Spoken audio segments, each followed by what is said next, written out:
I never thought a group of neighbors could destroy everything I worked my entire life for. But one morning, I stepped outside and saw trenches carved across my yard, dug by the very HOA that was supposed to protect our community. They said it was drainage maintenance. I knew it was revenge because I refused to pay a fine I didn't even owe. Within hours, my $1 million home was flooding and my foundation was crumbling. But what they didn't know is that I had recorded everything. So I'll ask you this. How far would you go when your own community turns against you? When I first moved into Lakeside Estates, I thought I'd found paradise. The kind of neighborhood you only see on glossy brochures. Neat lawns, mirror-still water shimmering behind every backyard, and neighbors who waved like they actually meant it. My home sat right on the lake, a modern, glass-fronted dream worth over $3 million, with sunsets that painted the water gold every evening. For the first few months, life felt peaceful.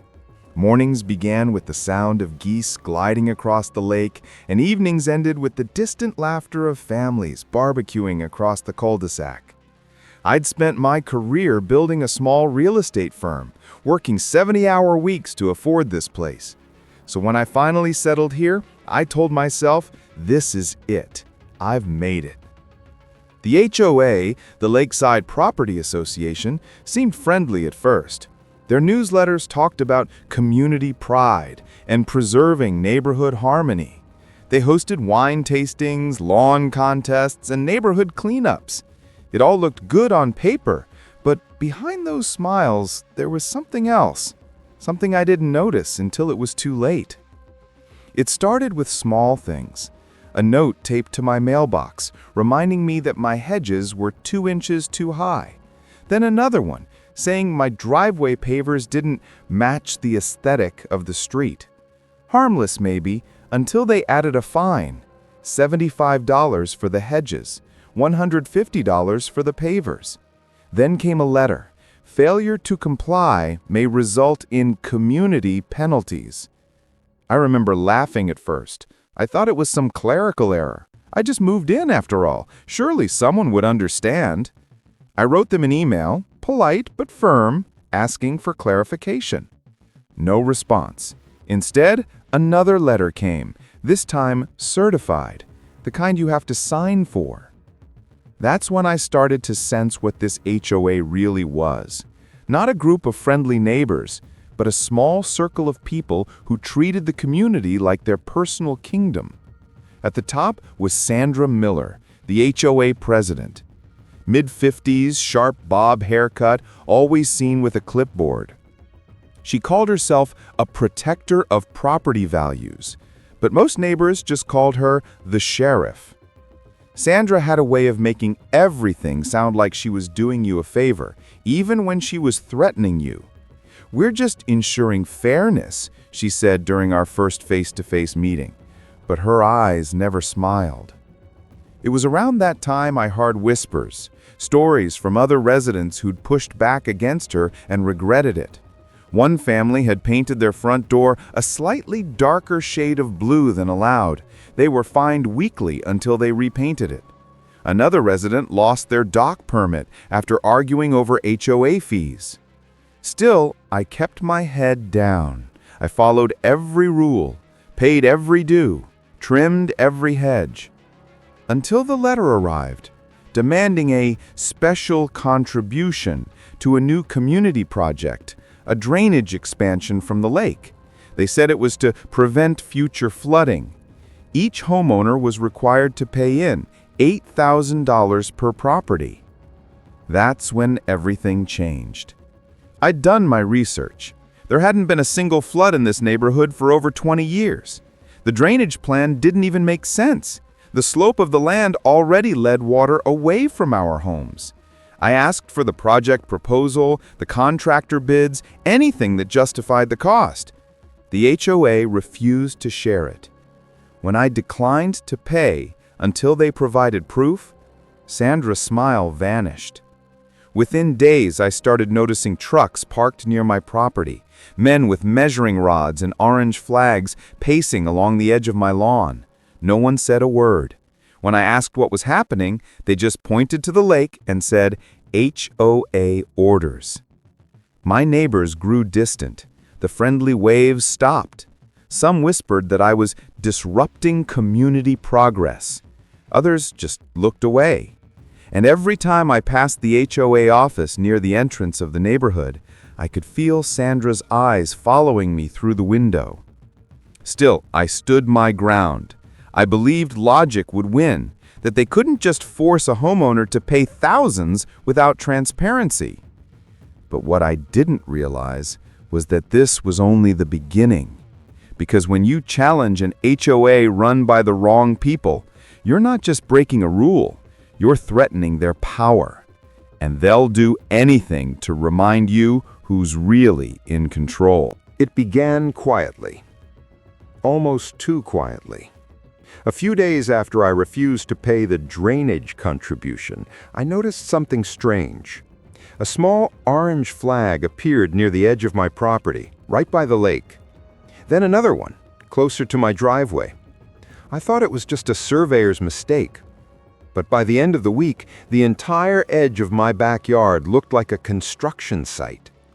I emailed the HOA. No response. I called. Straight to voicemail. When I finally showed up at their office in person, Sandra looked up from her desk with that same polished smile that somehow felt like an insult. "Oh, those markers? Routine assessment," she said, tapping her pen. "Part of the community drainage initiative you opted out of." Opted out. As if declining an unverified project suddenly made me an outsider. That night, I stood on my deck, watching the reflection of the flags ripple in the lake water. A light breeze carried the faint sound of frogs croaking. It was peaceful, but I couldn't shake the unease. Something was coming. 2 days later, it started.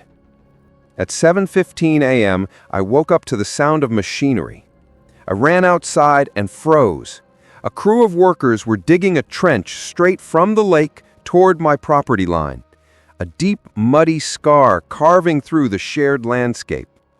I shouted for them to stop, but the operator barely looked up. "We've got approval from the HOA. We're clearing for the new drainage channel." Drainage channel. My heart pounded. They were digging right through my land. I called the police. They arrived 20 minutes later, but after a brief talk with Sandra, who conveniently showed up mid-scene with a folder in hand, the officers turned to me and said, "Sir, this appears to be a civil matter. You'll need to take it up legally." I couldn't believe it.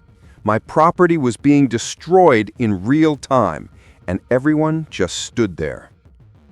By the time the crew left that evening, a raw, muddy trench stretched from the lake straight to the corner of my foundation.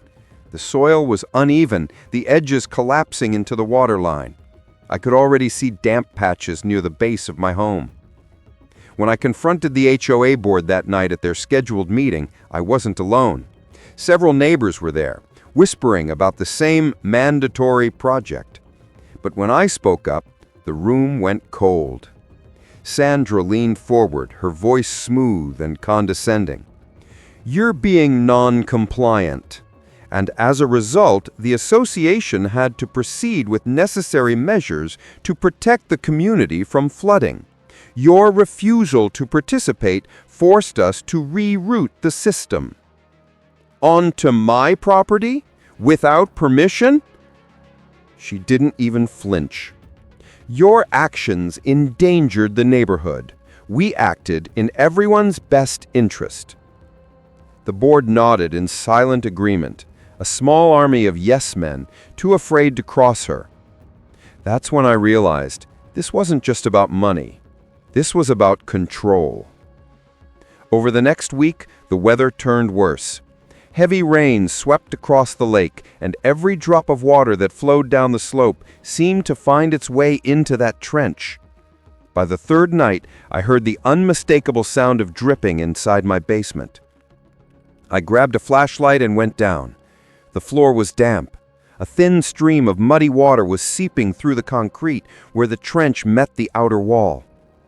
I felt rage, not just frustration, rage. The next morning, I called a structural engineer. He inspected the site, shook his head, and told me what I already feared. The trench destabilized the soil near your foundation. If the runoff keeps entering here, you'll be dealing with long-term damage, possibly hundreds of thousands in repairs. I asked him to put it in writing. He did. I sent the report to the HOA. Silence. I sent it again, this time certified. Still nothing. Then came the next wave of retaliation. A week later, I received a letter, another fine. This time for exterior property damage caused by unauthorized construction and soil displacement. They were fining me for the damage they caused. I could feel myself unraveling. Nights were restless. Every noise outside made me sit up, wondering what they'd do next. My neighbors avoided eye contact. A few whispered, "You should just pay them. It's not worth it." But giving in wasn't an option anymore. I'd spent my life building things the right way, through honesty and persistence. I wasn't about to let a handful of power-hungry neighbors bully me into submission. So I started documenting everything. Every letter, every phone call, every conversation. I set up a security camera facing the trench. I even began recording HOA meetings, quietly from my pocket. What I captured was worse than I imagined. In one clip, Sandra could be heard laughing. If he won't pay, he'll learn the hard way. Maybe when the water starts creeping in, he'll reconsider. That single line changed everything. I hired an attorney the next day. She specialized in HOA disputes, a calm, confident woman named Rebecca, who'd seen every kind of neighborhood nightmare imaginable. After reviewing my documentation, she looked up from her desk and said, "This is not negligence, it's retaliation, and it's illegal." We filed a formal cease and desist letter demanding immediate repair of the trench and compensation for damages. The HOA's response came 3 days later, a counterclaim stating I had violated community landscaping rules and caused environmental disruption. They even attached doctored photos, old pictures of my yard digitally altered to make it look like I'd done the digging myself. It was surreal, a full-blown smear campaign, engineered by the very people who were supposed to uphold fairness. The legal process took months. While the lawyers battled it out, my home continued to deteriorate. Cracks began forming near the basement wall. The water damage worsened. I installed pumps to keep it under control, but every storm made things worse. Then, just when I thought it couldn't get darker, I received a notice taped to my front door. It was a lien notice. The HOA was claiming unpaid dues and penalties totaling $12,000. If I didn't pay within 30 days, they could move to foreclose on my home. That was the moment the fight turned personal. They weren't just trying to silence me anymore. They were trying to take everything I owned. I decided to fight back publicly. I shared my story in a private homeowners Facebook group. Within hours, messages started pouring in, quietly at first. Other residents shared screenshots of their own fines, their own retaliations, their own threats from Sandra and her board. It was all the same pattern, intimidation disguised as enforcement. A neighbor named Carol confessed that her husband had been fined for unapproved garden lighting. Another family had been threatened with foreclosure over a $200 landscaping violation. That's when I realized this wasn't an isolated dispute. This was a pattern of abuse. So I took it a step further. Using the videos, letters, and audio clips I'd collected, I created a digital folder. the HOA files, and then I did something Sandra never expected. I sent it to every homeowner in Lakeside Estates. By the end of that week, whispers turned to outrage. Dozens of residents demanded an emergency meeting. Sandra tried to delay it, but the pressure was too much. For the first time in years, she wasn't in control. That night, as I walked into the packed community hall, I could feel the shift. People weren't avoiding me anymore. They were looking at me with something new: recognition, solidarity. When I stood up to speak, my hands trembled, not from fear, but from months of pent-up anger. I laid it all out: the trench, the flooding, the false fines, the recordings. The crowd fell silent. Then someone shouted from the back, "We deserve better!" It was like a dam broke. Residents started voicing their own stories, one after another. The room filled with frustration, shock, and defiance. Sandra tried to shout over them, but the tide had turned. Still, even as she stormed out of that room, I knew this wasn't over. Because people like her don't give up easily. They retreat, they regroup, and they strike when you least expect it. And sure enough, a week later, she did. One evening, after a heavy downpour, I came home to find something unthinkable. The trench had widened, deepened. The soil near my foundation was collapsing, and the water level had risen dangerously close to the structure. It wasn't just runoff this time. Someone had redirected the outflow pipes from the main drainage line straight into the trench behind my house, deliberately. My security footage. The night the trench overflowed was the breaking point. It had been raining for hours, sheets of water pounding the roof, the sound echoing like war drums through the empty rooms. I stood by the basement door, flashlight trembling in my hand as I heard it, that awful sound again. The gurgle of water rising where it never should. When I opened the door, a wave of muddy water surged across the floor. It was happening. The lake water had reached my home. My foundation was flooding. I rushed outside into the storm, rain slashing against my face. The trench was overflowing, a brown torrent cutting through my yard like an open wound. And at the far end, near the HOA's new outflow pipe, the water was pouring directly into the gap beside my house. It was deliberate, calculated. My camera, the one I'd installed weeks ago, was still recording. Even through the downpour, its red light blinked steadily. It saw everything. By morning, the damage was undeniable. The entire left side of my foundation had cracked. The retaining wall had shifted, and part of the deck was sinking. The insurance adjuster's voice on the phone was almost apologetic. "Sir, this looks like man-made interference. You'll need to pursue the HOA directly." And that's exactly what I did. Rebecca, my attorney, wasted no time. The video footage showing the redirected drainage pipes was irrefutable, proof of sabotage. She filed a lawsuit against the Lakeside Estates HOA and named Sandra Miller personally for willful property damage and abuse of authority. The news spread faster than wildfire. Within days, the story hit local media. Homeowner sues HOA over alleged retaliation flooding. Reporters parked outside the gates of the community. For the first time, the HOA's board members looked rattled. At the next community meeting, Sandra tried to regain control. She stood at the podium, clutching a stack of papers, voice tight and trembling. "These accusations are baseless," she said, forcing a smile. "This resident has a personal vendetta against this board." But the crowd wasn't buying it. People had seen the footage.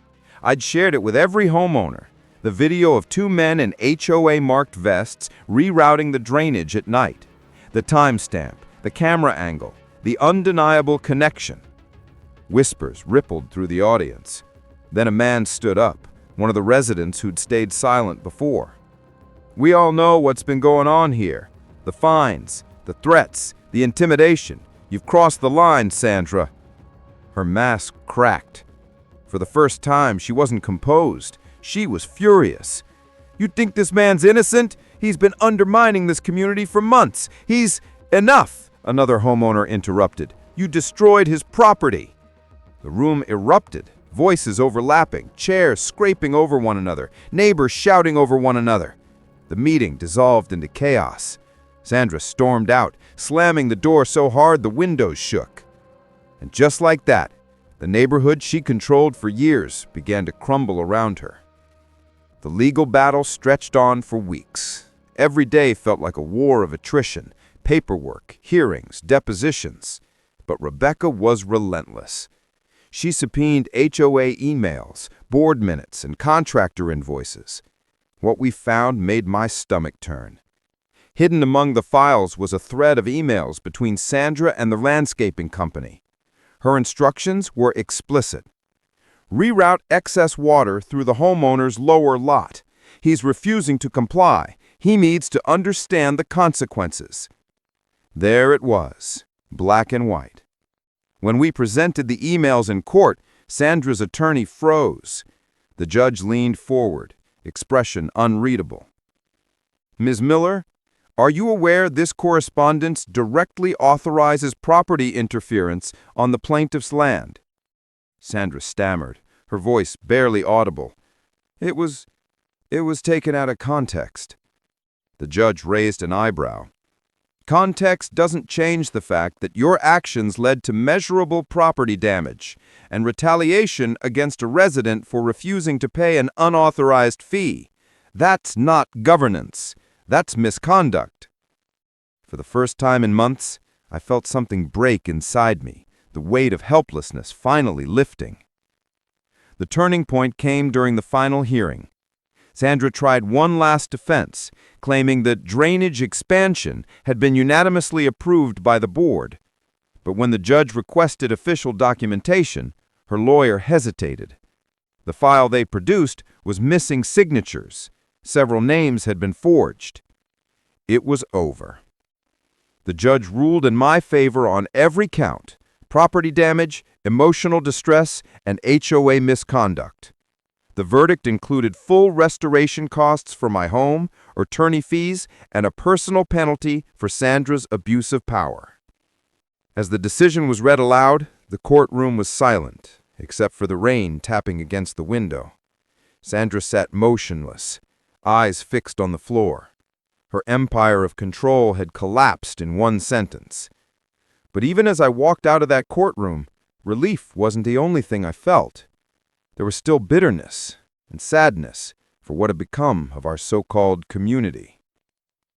2 weeks later, the HOA held a mandatory board meeting to elect new leadership. For the first time, Sandra wasn't at the front of the room. She was sitting in the back, avoiding eye contact, a shadow of the person who once ruled the neighborhood with fear. When they opened the floor for nominations, several people looked at me. I shook my head. I didn't fight to run things. I fought so none of you would have to go through what I did. The crowd applauded softly, a quiet acknowledgement of what we'd endured. But just as I thought peace was finally possible, one of the new board members approached me afterward. "She's appealing the ruling," he said quietly. "Sandra's claiming the emails were falsified." I stared at him for a moment, feeling that familiar chill run down my spine. Of course she was. People like her don't disappear. They linger in the shadows, waiting for a new way to twist the knife. That night, as I stood on my deck overlooking the lake, the reflection of the water rippling under the moonlight, I realized something. This fight had never been about one trench, one fine, or one HOA rule. It was about power, how easily it corrupts, and how far some people will go to keep it. My home would eventually be repaired, the foundation restored, the soil regraded. But some damage can't be fixed with concrete. The trust in my community was gone. The laughter that once filled these streets had turned cautious. The same people who once waved from their driveways now spoke in whispers, afraid to take sides. And in the distance, across the lake, I could see the faint glow of Sandra's house, still standing, still watching. A month later, I received an envelope in the mail. No return address. Inside was a single photograph, a picture of the trench, now filled and leveled, with a small white marker at its edge. Written in red ink underneath it were just 3 words: "You were warned." I stared at it for a long time. The air felt heavier. The victory suddenly felt hollow. Because maybe the war wasn't over. Maybe it had just gone underground. Like the water that once tore through my yard, silent and unseen, but always there, waiting for the next storm. When the court's decision became final, I thought I'd feel victorious, proud, maybe even relieved. But standing there in front of my house, staring at the mud-streaked walls and the gutted soil where the trench had once carved through my life, I didn't feel victorious. I just felt tired. It had been nearly a year since the first notice appeared on my mailbox, a piece of paper that had spiraled into lawsuits, flooding, and a neighborhood divided. Now the HOA that once ruled this community with iron precision was in shambles. Half the board had resigned. Sandra Miller had been officially removed from her position, forced out after years of intimidation and manipulation. For weeks after the verdict, the neighborhood fell silent. No one organized block parties anymore. The manicured lawns still looked perfect, but the smiles had vanished. Everyone had seen how ugly things could get, how one person's obsession with control could poison an entire community. I hired a restoration crew to repair the damage, not just to the house, but to the ground itself. The trench was filled, the soil was stabilized, and new grass began to grow. The foundation repairs took months and cost nearly as much as my first home. But every day I reminded myself this wasn't just about the money anymore. It was about proving that what they did was wrong. Rebecca called one afternoon, her tone softer than I'd ever heard. "They've paid the settlement," she said. "The funds are in your account. You can finally move on." Move on. The words lingered. Because how do you move on from something that changes the way you see your neighbors, your home, your sense of safety? A few months later, I received an invitation to the first Rebuilding Lakeside meeting, organized by the new HOA board. This time, the tone was different. No printed fines, no veiled threats. Just a group of people sitting in folding chairs in the clubhouse, trying to figure out how to rebuild what had been broken. When I walked in, the room went quiet for a moment, not out of tension, but out of respect. The new president, a quiet man named Peter, stood up. He said, "Before we start, we all owe an apology to someone who stood up when the rest of us were too afraid." He turned toward me. "You showed us what happens when we stop asking questions. You showed us that silence has a cost." For the first time since it all began, I felt something close to peace. I didn't speak much that night, just listened as people shared their regrets. One woman admitted she'd voted for every fine Sandra ever pushed through because she didn't want to be targeted next. Another confessed she'd known about the trench work, but stayed quiet. It was hard to listen to, not out of anger, but because I understood. Fear has a way of making decent people complicit. When the meeting ended, I walked out into the cool evening air. The lake shimmered under the porch lights, calm and quiet, as if it had forgotten the chaos it once carried. For the first time in months, I didn't feel like I was being watched. Still, traces of the past lingered. About a week later, a moving truck appeared outside Sandra Miller's house. She didn't tell anyone she was leaving. She just packed up and disappeared. Some said she moved to Florida to start over. Others whispered that she joined another HOA board somewhere else, under a different name. I didn't care. Let her haunt another neighborhood. I was done being her target. But a few days after she left, I found something strange on my porch. A manila envelope, no postage, no return address.